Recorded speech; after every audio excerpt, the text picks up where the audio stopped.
Bueno, el libro, digo que he leído con mucho placer y con mucho Bueno, interés, gracias. es prácticamente un manifiesto, ¿no? De alguna manera, y también una provocación, una invitación a la militancia política, a la resistencia. Y comenzás en la apertura diciendo por qué somos de izquierda. Contanos un poco estas definiciones que das y que ensayas ahí. Bueno, hacía mucho tiempo que estaba dando vueltas en mi cabeza la idea de escribir a partir de las experiencias de mi militancia de mucho tiempo, de muchos años y en ámbitos diferentes, ¿no? En defensa de las fábricas recuperadas, acompañando a las comunidades originarias, en el movimiento feminista, derechos humanos, todos daba vuelta y no tenía mucho la idea de cómo organizarlo, ¿no? Una idea que daba vuelta en mi cabeza y no encontraba el eje, de cuál sería el eje que unía todas esas peleas más que mi propia militancia, la de mis propios compañeros y compañeras con el que integro el Partido de los Trabajadores Socialistas o el Centro de Profesionales por los Derechos Humanos. Y cuando llega al gobierno Javier Milei, o cuando empieza a aparecer Javier Milei como un fenómeno político y luego llega al gobierno, hay algo que empieza a unificar todo eso, que él empieza a utilizar la palabra zurda o el ataque a la izquierda, al Ujú. socialismo, al comunismo en sus palabras, como el enemigo a identificar. O sea, este es mi enemigo y cuando quiero denigrar a alguien, lo quiero atacar, lo quiero descalificar, quiero decir que sus ideas son absurdas, también lo incluyo en la bolsa de la izquierda o de los zurdos, llegando al absurdo de poner, no sé, a Rodríguez Larreta y decirle que es comunista. O sea, esto no quiere decir que las personas que él señala como comunistas o con ideas de izquierda o socialistas van a hacerlo, sino que Claro, él mismo no es libertario. no, la verdad que la palabra libertario le queda muy, muy grande. Ujú. Y no tiene nada que ver con la tradición que tiene nuestro país en el uso de esa palabra tan maravillosa hasta su llegada. Claro, la propiedad de los anarquistas, ¿no? Exactamente, creo que es una de las cosas que debemos recuperar también, es esa palabra. Así que bueno, creo que el hecho de que él diga los zurdos son mis enemigos, zurda vas a correr, todos los agravios que empieza a propinarnos y a mí particularmente, porque me cruzo ya con él en el año 2021, en el primer debate de candidatos donde se presenta diputado por primera vez. Ahí tenemos el primer gran cruce, después en la Cámara de Diputados nos sentábamos al lado. Entonces, esta identificación ayuda a la construcción del libro en cuanto a por qué detesta la derecha argentina, pero también como parte de un fenómeno de la ultraderecha mundial, porque esto no lo inventó tampoco Milei, ¿no? Inventó pocas cosas, esta es otra que no inventó, sino que lo copia de otros líderes de ultraderecha mundial. ¿Por qué ven a la izquierda como enemigos? ¿Por qué los zurdos, las zurdas? Y creo que es porque nosotros somos quienes y nosotras quienes cuestionamos la base de su política, que es la desigualdad. Los gobiernos conservadores de ultraderecha, por más que se llamen a sí mismos libertarios, o la palabra que utilicen o mal utilicen, son en esencia gobiernos neoliberales, conservadores, de los cuales ya hubo muchos en los últimos 40, 50 años, que a lo que le agregan es un poco de marketing, peluca despeinada, campera de cuero, pero lo esencial de la política sigue siendo lo mismo como se ve estos días en la crisis que está sufriendo nuestro país, de nuevo una crisis de un gobierno neoliberal furioso. Y esto me parece me sirve para explicar muchas cosas del libro, ¿no? Ubicar claramente el ataque de Milei a esta idea de la desigualdad. Nosotros no solo explicamos la desigualdad que produce su política, sino que la cuestionamos. Y la cuestionamos desde el primer día en el recinto y en la calle. Y esto es algo que ahora lo digo con mucho orgullo, porque en este año y medio de Milei no siempre fue así. En el recinto del Congreso Nacional empezó a perder votaciones ahora, después de que la sociedad se manifestó, después de que el 1 de febrero las mujeres y la diversidad salimos a la calle, después de que las universidades construyeron 3 enormes movilizaciones, después de que el colectivo de la discapacidad hizo de la lucha en la calle, a pesar de la represión, algo permanente, después de que los jubilados y las jubiladas instituyeron los miércoles como un día de pelea contra el gobierno de Javier Milei, ahora empieza a perder en el Congreso. Todos trataron, con distintos grados, por supuesto, de que esto pasara por abajo, como que Milei hiciera el trabajo sucio, algunos porque estaban muy convencidos de esas ideas y otros porque veían que era la única manera de volver al gobierno. El libro sale en este momento, sale en el momento donde Javier Milei salió. Yo lo presenté en mayo en la Feria del Libro, tenía unos meses ya, pero sale en el momento donde Javier Milei empieza a develar su verdadera cara, empieza a develar sus verdaderas políticas, empieza a bajar la espuma de su llegada al poder, el embelezo que muchos tenían con ese marketing, y se empieza a ver la verdadera cara de este gobierno. Entonces, haberlo estructurado alrededor de estos tres grandes colectivos de lucha, el feminista, el de los derechos humanos y el de las fábricas recuperadas, me parece que abarca un amplio espectro de lo que está pasando en nuestra sociedad, no solo como balance, como historia de lo pasado, sino como perspectiva para pensar el futuro, que es lo que más me interesa. Y el libro sale en un momento, además, en donde uno tiene la sensación muchas veces de que los partidos tradicionales se han quedado sin propuestas, ¿no?, para la gente. Es decir, por ejemplo, desde el kirchnerismo se hace una crítica muy concreta hacia la gestión de Milei, pero en general lo que uno escucha de los dirigentes del peronismo, del kirchnerismo y de otros sectores, no incluyen propuestas de mejora de vida, incluye propuestas de crítica, pero no te dice hay otra forma posible, hay otra vida posible, hay otra forma de organizarse. Y leía una nota de Carlos Girotti en La Tecla Ñ, que salió hace un par de días a raíz del aniversario de la muerte de John William Cook. Sí. Cita una carta de Cook en el 62 a Perón, en donde le dice, bueno, en general hay que pronunciarse y hay que decir, usted tiene que decir que el peronismo es revolucionario, y ser revolucionario es ser anticapitalista. Y vos tomás todo un capítulo, un sector del libro, para decir por qué tenemos que ser anticapitalistas y por qué es prácticamente una contradicción o un anacronismo pensar que el capitalismo puede ser una buena forma o puede ser una forma de gobierno mejorable. Bueno, mira, empiezo por lo primero que mencionabas. Un amigo, compañero, director de La Izquierda Diario, Fernando Rosso, escribió hace poco un libro donde habla de esto que vos decís, que él habla de la hegemonía imposible, ¿no? El país que verdaderamente se tornó el país de la hegemonía imposible porque nadie logra imponer su proyecto, la derecha no logra imponer su proyecto, el peronismo no logra imponer su proyecto, lo máximo que pueden hacer es vetar el proyecto del otro, Entonces, vamos como en un sistema de rotación, ¿no? Viene un gobierno de derecha, decepciona, viene otro que dice que va a acabar con esas metodologías, decepciona, entonces viene otro gobierno de derecha recargada. Y esto no lo vemos en Argentina, pero es lo mismo que pasó en el intercambio Trump-Biden-Trump, ¿no? En este caso fue Macri, Alberto Fernández, Cristina Fernández, Milei, pero podremos hacer este esquema en varios lugares del mundo, donde la derecha, que en un momento apareció como diciendo, bueno, en este capitalismo que no tiene nada para ofrecer, yo voy a hacer un cambio radical, voy a patear el tablero por derecha y hacer cambios radicales, terminan rápidamente frustrando los anhelos de aquellos que los votaron, de aquellos que se entusiasmaron, y los gobiernos que los reemplazan también decepcionan rápidamente porque tampoco tienen nada para ofrecer.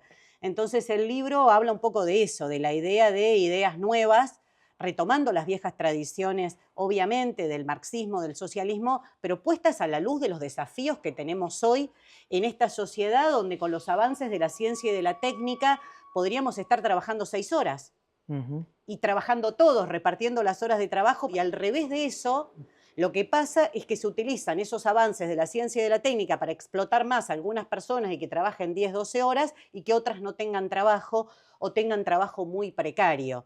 Entonces, tomando todo eso, bueno, yo quise plantear un libro que está pensado para la juventud, mucho para las jóvenes también, donde digo, bueno, hay otra salida, no tenemos por qué seguir en este loop retrógrado del capitalismo, donde cada vez caemos más abajo, en un mundo donde el 30% de la comida que se produce se tira, que cuando hay una pandemia o hay países que acaparan vacunas y otros que no las tienen. Es decir, podemos mirarlo desde muchos ángulos, pero el libro trata de, a través, como te decía, de las experiencias personales, de las luchas que he dado, decir, esto no es lo único que tenemos que aceptar todo el tiempo. Y la lucha de los derechos humanos que doy de hace muchos años me sirvió para eso, por haber sido muy amiga de Nora Cortiñas, de Mirta Baravalle, que Mirta Baravalle fue la única madre que es fundadora de Madres y de Abuelas, ¿no? Tiene eso, por compartir con Elsa Pavón, con Chicha Mariani, con aquellas que empezaron al principio y acompañar hasta el día de hoy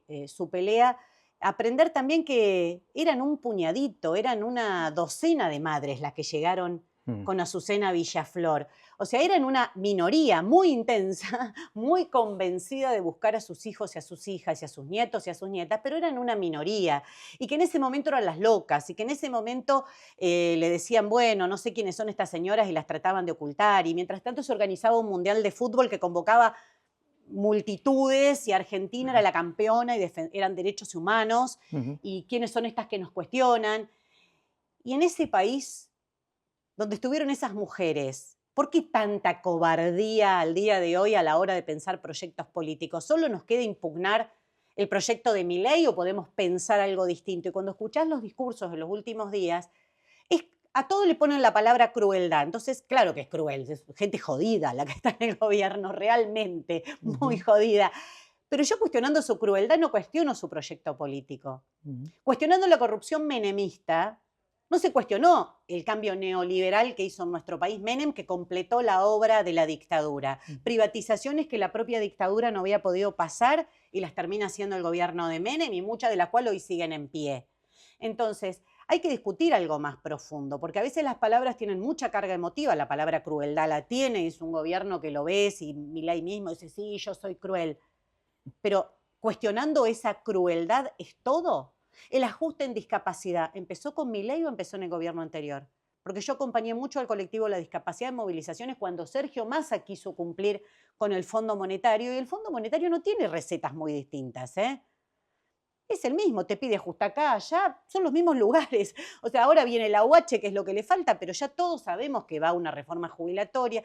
Si no se cambian esas cuestiones estructurales que marcaron a nuestro país y definitivamente desde la dictadura, es difícil cambiar. Y déjame recordar algo que nombré en uno de mis alegatos, creo que en el de la causa ESMA.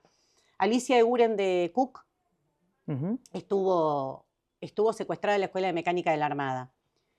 Y apenas empezaba la dictadura. Y hay algo que comparte con Rodolfo Walsh, o por lo menos yo lo uní en mis cabezas, que es que tuvieron rápidamente una visión de qué significaba ese proceso. Rodolfo Walsh, rápidamente, su carta abierta a un año, cuando ya habían asesinado a su hija Vicky, cuando él vivía en la clandestinidad, en su casa de San Vicente, con miles de problemas para salir para ver a su nietito recién nacido, Mariano, que acababa de nacer, el hijo de Patricia, todo lo que significan esos últimos días de Rodolfo Walsh, él logra escribir la carta abierta y dice, esto es miseria planificada, hay que buscar las verdaderas razones del golpe y hay que pensar quiénes están detrás de él. Y habla de las grandes multinacionales, que son las que están detrás del golpe, y habla de las patronales y habla del FMI. Una visión increíble, ¿no? Porque en ese contexto ya saber lo que después llevaría tantos años construir y denunciar. Y Alicia Aguren de Cook cuentan los sobrevivientes y las sobrevivientes de la Escuela de Mecánica de la Armada que se paseaba por Capucha, entre las colchonetas donde estaban con capuchas, muchos de ellos con grilletes en los pies, en una situación semiesclava, horrorosa. Ella se paseaba por ahí y decía, esto es un genocidio. Y también costó muchísimo y recién la acusación por genocidio, porque lo que ocurrió en Argentina fue un genocidio, la exterminación de un grupo de nuestro país, la terminamos de construir en el año 2006, en la acusación que hacemos en el alegato contra Miguel Osvaldo Echecolás, en el primer juicio que se realiza después de anuladas las leyes de obediencia debida y punto final, de lo cual hablo en mi libro también. Pero ya que vos mencionabas a Cook, te recuerdo eso también, ¿no? La visión de Alicia Eguren diciendo rápidamente, este proceso es el que está pasando en la Argentina y que no fue tan fácil que se lo vea así y tuvimos que pelearlo mucho, incluso en el terreno judicial, nos decían esa calificación legal va a hacer que se anulen todos los juicios. No se anuló nada. Conseguimos condenas y seguimos peleando por darle el verdadero contenido que tiene, que es mucho más que una matanza, es mucho más que un crimen de lesa humanidad. Es un proceso, ellos lo llamaban de reorganización nacional, y en eso no se equivocaban. Vino a reorganizar las relaciones sociales, las relaciones con el imperialismo, las relaciones de producción, vino verdaderamente a cambiar las bases de nuestro país. Si no empezamos por ahí a pensar profundamente qué pasó y qué cosas como la deuda externa hoy nos siguen marcando el paso, es bastante difícil salir del lugar donde estamos. Así que con un lenguaje sencillo, asequible para la juventud, pero trato de ir para ese lado, ¿no? De empezar a pensar algunas cosas más profundas y que sí se pueden transformar. Recién mencionabas vos, hay un punto o una línea, ¿no? Compleja para cierto sentido común en la Argentina, sentido común que abordás acá en el libro, decís, construidos por la hegemonía del pensamiento dominante. Cuando vos hablas de hay que ser anticapitalista, también de alguna manera estás diciendo, con esta democracia de alguna manera, con este modelo político, no alcanza para reorganizarnos políticamente y que la sociedad sea más justa, más distributiva, con mayor participación, con derecho al ocio, a una jornada laboral reducida.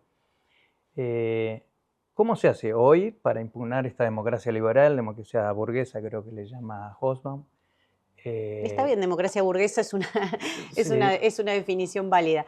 Mira, yo creo que, primero por eso, yo me planto desde el lugar de defensa de las libertades democráticas, contra el golpe de Estado y demás, porque digo, a veces se hacen unas mezclas un poco raras, ¿no? Ahora, después que esto es lo único que tenés que aceptar como toda salida, también hay que impugnarlo. Porque siempre lo menciono en las charlas, sobre todo que doy para la juventud, el otro día di una en las facultades sociales y lo planteaba. Cuando te dicen que esto es lo máximo que podés aceptar, bueno, muy bien, ¿qué son? ¿Gobiernos que tengan un 25% de pobreza o uno del 50%? Y esa es la, digo, vengamos de la dictadura para acá, estamos hablando de eso, porque previo a la dictadura incluso Argentina tenía índices de 4% de pobreza, 4 y pico de desocupación. Después de la dictadura cívico-militar nunca más tuvimos esas cifras. Y todo el tiempo nos debatimos en, no sé cuál sería el índice menor de pobreza, pero por lo menos de la última etapa del gobierno de Alfonsín para acá, 25%. Y entonces cuando te dicen, vamos a volver, con Cristina Kirchner estábamos mejor. Claro, lo comparás con esto, 50 y pico por ciento de pobreza, 60% de los pibes bajo la línea de pobreza, etcétera. Pero es todo lo que podés aspirar. Claro, es bárbaro si no estás en ese 25, si sos el que come todos los días. Si tenés una escuela para tus hijos y para tus hijas, si tu calle no se embarra y el día que llueve no podés ir a la escuela, si no sos de una comunidad originaria que se les ocurrió descubrir una roca que hay abajo y le dicen vaca muerta porque ya no le dicen el nombre de la comunidad, dejó de ser Lof Campomaripe y pasó a ser vaca muerta, el nombre de la roca. Es significativo que un lugar se lo denomine por el lugar donde se ejerce el extractivismo, ¿no? Eso es todo lo que tenemos que aceptar y tenemos que aceptar que la población que está arriba no tenga gas natural y que los pibes se mueran en una casilla porque cuando los papás se van a laburar a veces quedan solos, se cae el calentador o la leña con la que te estás calefaccionando los inviernos crudos de la Patagonia porque no tenés gas, porque el gas que se produce ahí se va. Creo que pensar esas cosas están más vigentes que nunca si queremos salir de una espiral de decadencia perpetua donde estar mejor sea llegar a un 25% de pobreza. Me parece que no va más ese tipo de pensamiento, que hay gente que lo acepta, por eso, viste que abajo, la bajada del libro dice, apuntes contra la resignación, la mansedumbre y el conformismo. Tiene que ver con eso. Tiene que ver con el conformismo. A mí me chocó mucho todo lo que pasó con el movimiento feminista, porque al fracaso del gobierno de Alberto Fernández, de sectores del propio Frente de Todos, bueno, van cambiando de nombre, ¿no? También otra cosa para analizar es por qué los partidos políticos, las alianzas políticas tienen que cambiarse de nombre cada 2 o cada 4 años. Algo indica que no puedas mantener tu nombre, tu color, tu referencia, pero es otro debate. Me impactó mucho que dijeran, incluso sectores que se dicen progresistas, el problema es que las mujeres se pasaron 4 pueblos, se fueron al diablo con la lucha a la diversidad, mientras la gente no tenía para comer, ustedes estaban con sus derechos. ¿Y nosotras nos pasamos 3 pueblos o fue el FMI el que se pasó 3 pueblos? Porque es una manera de echarle la culpa del fracaso del gobierno de Alberto Fernández a las mujeres y la diversidad. Es una manera de no hacerte cargo de lo que hiciste, es una manera de no hacerte cargo que le diste funcionarios, que le diste los diputados que defendieron las leyes en el Congreso, como la ley jubilatoria, la ley que le transfiere ingresos a Galperín. Todo eso yo no me hago cargo, es culpa de ellas y ellas que hablaban con la E y jodieron demasiado. Y es al revés, porque las mujeres somos la pobreza se feminizó. La mayoría de los pobres en el colectivo global son mujeres, niños y niñas. Entonces, ¿cómo vas a decir eso? ¿Cómo vas a decir, porque yo peleo que no haya más aborto clandestino, que eso hace que un pibe no coma? ¿A quién se le ocurre tener ese tipo de pensamiento? Pero ese pensamiento está y se defendió mucho en el último tiempo, muchísimo. Porque eso el movimiento feminista retrocedió, no solo por la institucionalización y decir que con un ministerio alcanza, etcétera, etcétera, sino por el tomar banderas para ponerlas en su sentido contrario. Y también se hizo con el movimiento de derechos humanos, sería una larga discusión, pero creo que enfocar que se puede pelear por un futuro, que toda lucha empieza de a pocos, pero lo que importa son las ideas, los valores con que te muevas, porque en los momentos decisivos tener esos principios, esos valores y esas convicciones pueden servir para transformar radicalmente una sociedad y para que dejemos de estar en el reino de la necesidad y pasar al reino de la libertad. Miriam, y esas luchas hoy uno ve a veces casi con sorpresa que son fundamentalmente llevadas a cabo por el colectivo de personas con discapacidad, por las feministas, por los jubilados, que están todos los miércoles acá en la plaza, pero hay grandes ausentes ahí, por ejemplo, los sindicatos, digo, ¿no? Sí, Y también los partidos políticos, sí, porque siempre, uno lo ve al sí. padre Paco, digo, ve a militantes de la izquierda, claramente, algunos acusados por hablar de genocidio en Gaza, por Sí. ejemplo, en una demanda insólita, ¿no? Vos hablabas recién hace un rato del poder judicial también. ¿Qué pasa? Que se ha retirado prácticamente las antiguas organizaciones que llevaban adelante las banderas de la lucha del territorio. Es esto, es el conformismo, es aceptar que este es lo que tenemos y que se discuten los grados de neoliberalismo. Pero mira, pasó algo muy impactante. Empiezan a aparecer en estos días los spots electorales. Y claro, ahora nadie puede decir yo estuve guardado 1 año y medio, no me arrugué la camisa 1 año y medio. Todo el mundo tiene que mostrarse, che, yo enfrenté a Milei desde el primer momento y soy un valiente caballero que estuve ahí. Entonces, cuando vos mirás los spots, hago este desafío al público que vea este video, mire qué banderas aparecen. Las nuestras. Entonces, es como, yo no sé si reírme o llorar. Porque llorar, ¿por qué? ¿O por qué te da bronca? Porque hay compañeros como mi compañero abogado Matías Uffieri que perdió un ojo en una movilización donde reprimió Patricia Bullrich la ley Bases. Él estaba relevando, compañero abogado, estaba relevando la cantidad de detenidos si le pegan un tiro en un ojo, un tiro de bala de goma, porque disparan a la cara deliberadamente, por eso luego pasó lo de Pablo Grillo, y él estaba arriba de la Plaza del Congreso. Entonces, digo, cuando pasa eso, ¿qué hace que vos te quedes en tu silloncito, vos dirigente político, vos dirigente sindical, vos dirigente de un movimiento social, y no digas, no, para la próxima no van a estar solo ellos, vamos todos y nos ponemos todos adelante? Y cuando Patricia Bullrich quiera avanzar, nos va a encontrar a todos, no va a encontrar a los jubilados, nos va a encontrar a nosotros adelante haciendo un escudo humano para que nunca más vuelva a reprimir y le vuelva a sacar un ojo a alguien. Eso no pasó. No lo hizo la justicia, no lo hizo la CGT, no lo hizo la dirigencia política. Los que están arriba, sentados ahí, hablando y hablando, no bajaron 10 metros. Por ascensor, que no, ni siquiera por la escalera te pido, tómate el ascensor. Hasta los hinchas de fútbol estuvieron. Hasta los hinchas de fútbol estuvieron y fueron reprimidos. Y les hicieron caos y Patricia Bullrich dijo, acá son todos barras, porque viste que ella para calificar tiene una facilidad bárbara. Y además te pone terrorista, todo es terrorista. Pero esas ausencias las paga el pueblo. Esas ausencias las pagan los que están pagando el ajuste de Milei. Entonces, ahora cuando empiezan los spots y todo el mundo tiene soluciones y todo el mundo sabe, yo digo, qué duro, ¿no? Porque tienen horas de televisión para decir eso. ¿Cómo? Si cuando pudiste votar contra el FMI no lo hiciste. ¿Por qué ahora sí te vas a enfrentar al FMI? Si cuando pudiste marchar contra el FMI podríamos haber construido la movilización más grande y llamar a pueblos del mundo enteros que se rebelan contra el FMI, porque está pasando, lo vemos en las noticias internacionales, pueblos enteros que se rebelan. ¿Por qué no buscamos esa solidaridad de otros pueblos? Y dijiste que no se podía. ¿Y por qué cuando dijimos que no podíamos permitir que Patricia Bullrich nos haga perder todo lo que habíamos conquistado en años, de conquistar el derecho a la calle, el derecho a la movilización, el derecho a la pelea colectiva, abrazarnos hermanadas en la calle como demostramos las mujeres, como demostraron las madres y las abuelas? Dijiste que buscábamos la foto trosca. Ah, no, ustedes buscan la foto trosca de ponerse delante de la policía, eso no es inteligente. bárbaro, te lo acepto, pero ¿por qué ahora cuando haces un spot para buscar que te voten, la foto trosca es la que vale? Te digo que te da un poco de bronca, ¿eh? Te da un poco de bronca.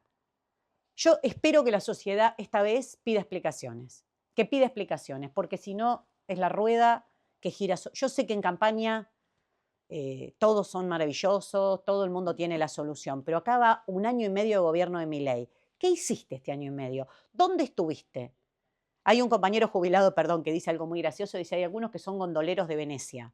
Van de canal en canal, no los ves en otro lado. Gondoleros de Venecia, bueno, no va, con gondoleros de Venecia no vamos a salir de acá. Ahora, un gobierno de Milei que uno ve que se debilita, que ha tenido denuncias, algunas son harto evidentes, prácticamente son más confesiones que... Sí. Sin embargo, sacó 2.400.000 votos, ¿no? en la provincia en la última elección. Sí, está todavía muy presente la experiencia del gobierno anterior. Yo creo que funciona la polarización, es la estrategia electoral que han descubierto hace años y funciona. En la Argentina las elecciones se polarizan. Ahora es muy difícil porque es una elección legislativa. La Ciudad de Buenos Aires, por ejemplo, decir polarización entre quién. Si el macrismo y ahora el mileísmo gobiernan desde hace años y la verdad que el PJ, la oposición, no, frente a todos, por el nombre que quieran, no, si hay algo que no ha sido es oposición en la Ciudad de Buenos Aires. Hay lugares que es difícil, pero juegan con esa idea todo el tiempo de que solo tenés 2 opciones. Por eso hay que insistir tanto que estas elecciones son legislativas. Lo que vas a votar son las personas que van a estar adentro del Congreso, legisladores, en el caso de la Ciudad de Buenos Aires, diputados y senadores, en la provincia de Buenos Aires, diputados, varía según el lugar, pero vas a elegir a esas personas que querés que sean tu voz ahí adentro. Entonces tenés que pensar, ¿qué hizo esa persona y qué va a hacer? ¿Qué va a hacer con lo que viene? Si no se enfrentó ahora al Fondo Monetario, si no se enfrentó hasta ahora a Villarruel, que es la que está ahí con cuchillo y tenedor, bueno, ¿por qué se va a enfrentar más adelante? ¿Por qué va a decir que las decisiones se tienen que tomar colectivamente? ¿Por qué va a decir que no te tienen que imponer desde arriba salidas antidemocráticas? Creo que empieza una discusión interesante de cara al futuro. Algunas obviamente no las abordé en el libro porque la realidad argentina va más rápido que Muy rápido. lo que uno puede escribir, ¿no? No sabemos qué está firmando, por ejemplo, hoy Milei con Trump o mañana para conseguir ese dinero que el secretario del Tesoro dijo que está, ¿no? Lo podemos intuir, pero también podemos intuir que la justicia va a mirar para otro lado y que va a ser muy lerda en analizar responsabilidades, y podemos intuir que ya tuvimos esta discusión cuando Macri firmó un acuerdo ilegítimo, pero fundamentalmente ilegal por donde se lo mire, y el gobierno posterior de Alberto Fernández, con Sergio Massa en la Cámara de Diputados tomando las riendas del asunto, lo aprobaron y dijeron que había que darle a Alberto las herramientas. Esta discusión de darle las herramientas siempre se la dan a un cerrajero que cierra la puerta y después no la podemos abrir. Entonces, basta de darles herramientas a la misma persona porque sabemos qué es lo que pasa. Yo creo que al revés, que la perspectiva es otra, que si la CGT defeccionó, que si todos acordaron de alguna u otra manera que Milei haga el trabajo sucio, hay que pensar en grande, hay que pensar la perspectiva de un partido de la clase trabajadora, un partido que parte desde otro lugar con las grandes mayorías populares para transformar en serio esta realidad. Quería pedirte si estamos bien, ¿no? Si te parece una reflexión sobre lo que está pasando en Gaza, esta figura del genocidio en donde, bueno, es prácticamente la repetición de lo que pasó en el gueto de Varsovia, pero a cielo abierto, en donde todo el mundo sabe todo lo que está pasando, con unos resultados atroces, ¿no? Realmente, y en donde la técnica también, una vez más, hablas de la tecnología en el libro, está al servicio de el genocidio, ¿no? Sí. Javier Milei decía que había que volver al mundo, ¿no? Y cuando vemos el mundo decimos, ¿qué mundo? Un mundo donde vuelve la guerra al centro de Europa, en un mundo donde hay genocidios, un mundo donde hay hambrunas. ¿Qué mundo es ese que nos promete el capitalismo y los defensores del capitalismo a ultranza, ¿no? Otros dicen que hay una versión humana del capitalismo. Bueno, es lo que hablábamos antes. La versión humana incluye un genocidio, porque algunos, su humanidad parece que termina en el Río de la Plata, hasta ahí. Soy humano hasta ahí. Si hay matanzas, si hay mujeres violentadas en otros lugares, si hay niños y niñas con hambre, a mí ya no me involucra. Y hay un texto que me conmovió profundamente, que escribió hace unos días, creo que en El País, no recuerdo ahora dónde lo publicó Martín Caparrós, Caparrós Rosenberg, donde hablaba de la parte Rosenberg de su familia, porque él decía, esos relatos que yo escucho de Gaza son los relatos de mi familia. Y a mí me impactó particularmente por lo mismo, ¿no? Por esa idea del hambre como arma de guerra que nos contaban nuestros abuelos, por esa idea de cosas tan horrorosas que no nos querían contar o que no se pueden hablar. Y te pasa cuando ves las fotos de lo que está ocurriendo en la Franja de Gaza. Vos las mirás y decís, yo no quiero ver eso. Yo como mamá no quiero ver eso. No puedo ver esos niños con una ollita pidiendo agua. Y yo tuve, cuando fue el debate presidencial, los hechos acababan de ocurrir y a mí me hicieron una campaña muy dura, que sé quiénes son sus autores, sé qué periodista la promocionó y sé quiénes estaban detrás, estaba Patricia Bullrich, por supuesto, porque yo dije que los hechos que estaban ocurriendo, que habían ocurrido el 7 de octubre a manos de Hamas, tenían un contexto histórico, que había un hecho, que yo puedo no compartir la estrategia, los métodos de Hamas, pero que había un contexto que había que analizar porque sabíamos lo que venía. Y yo hablé de apartheid porque elegí la categoría que usa Amnistía Internacional, o sea, elegí la categoría de un organismo de derechos humanos. Podría haber elegido de Ilan Pappé genocidio incremental, que era lo que se hablaba en ese momento. Ahora ya incremental no es. Ilan Pappé, digo, un historiador israelí. Acaba de publicar un libro ahora en ACAL sobre breve historia del conflicto árabe-israelí. No lo leí todavía, lo leeré. Pero sabíamos hacia dónde iba el conflicto y todos prefirieron mirar para otro lado, hacer frases hechas, definiciones fáciles, que peguen rápido en la prensa. Y me valió una persecución muy, muy grande. Y varios compañeros míos del Frente de Izquierda están perseguidos por eso. Y ahora se sumó una persecución de Jorge Macri a un docente, compañero nuestro, Federico Puy, porque habló del hambre de los niños y niñas de Gaza en una escuela. ¿En qué otro lugar vamos a hablar de eso si es una violación a los derechos humanos? Que el hambre se use como arma de guerra.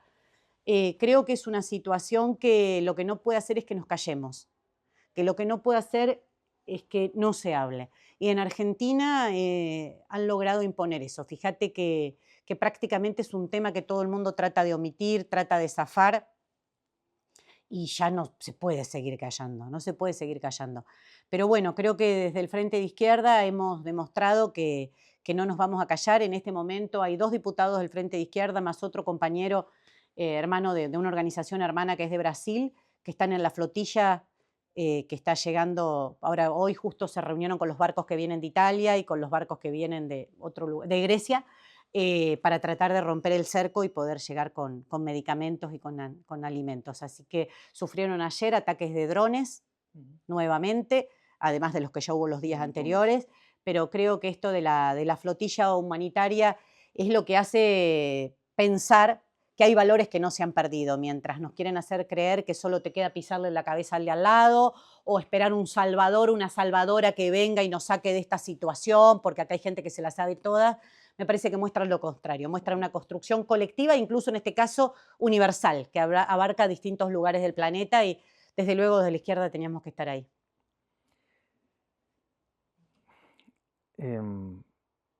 Bueno, para terminar, si te parece, quería pedirte una reflexión de algo que le dedicas bastante en el libro, y es que esto de que otra vida mejor es posible, ¿no? Sí, yo creo que se puede pelear por transformar esta sociedad de raíz y que se puede pensar un mundo, como te decía antes, esta frase que la usamos mucho en el marxismo, que es que salir del reino de la necesidad en el cual vivimos y pasar al reino de la libertad. Y esto no es libertad. Libertad cuando no tenés para comer no hay, libertad cuando las mujeres son violentadas no hay, libertad cuando las disidencias son perseguidas no hay. Entonces creo que pelear por otra sociedad donde todo se planifique en función de las necesidades sociales y no de unos pequeños grupos de millonarios, de poderosos que deciden todos los días, mientras a vos te dan siempre las mismas opciones a elegir cada 2 o cada 4 años, es posible. Y en ese marco, nosotros, digo, porque estamos en un contexto electoral, sabemos que las bancas por las que peleamos son puestas al servicio de esa pelea mucho más grande, mucho más profunda. Que nadie está acá para hacer carrera personal o para conseguir algún beneficio personal, ni porque se cree que es muy genio o genia, y que cuando nos acompañan están acompañando a individuos. Nosotros queremos pelear por esa salida colectiva, por esa salida de abajo, por un socialismo desde abajo, donde todo se planifique en función de eso que te decía, en función de las enormes necesidades sociales, que este capitalismo no hace más que profundizar la desigualdad. Entonces lo que hay que cuestionar profundamente es esto, es un sistema que está armado para sostener la desigualdad. No hay posibilidades de una Argentina humana o de un capitalismo humano si sigue siendo este sistema. Se lo puede maquillar, se pueden remendar algunos parches, pero con la dinámica que tiene la situación mundial, quien te dice eso te está mintiendo. Te está mintiendo. No, como mínimo tenés que cerrar los ojos y decir no veo más allá de nuestras fronteras. Y me parece que eso no es lo que le tenemos que decir a los pibes y a las pibas que se despiertan a la vida política, que votan por primera vez, que se empiezan a involucrar en la vida política. El otro día estuve en la marcha de las y los secundarios y es impresionante ver a los pibes y a las pibas gritando, cantando. Y vos decís, yo todo lo que le tengo para ofrecer es un capitalismo menos salvaje que el que le dijo Milei. Bueno, me parece que llegó la hora de discutir ideas profundas y que la pelea en el terreno electoral tiene que acompañar eso, que uno no puede llegar el momento de las elecciones y empezar, bueno, voy a votar a este porque es menos malo que el otro, porque solo me defraudó 2 veces y no 4. Bueno, si esas son todas las expectativas, la verdad, tenemos poca salida. Así que al revés, yo pido que si nos acompañan es porque comparten nuestros valores, porque comparten nuestros principios, porque comparten las peleas que dimos y porque apuestan a que hay una salida colectiva posible.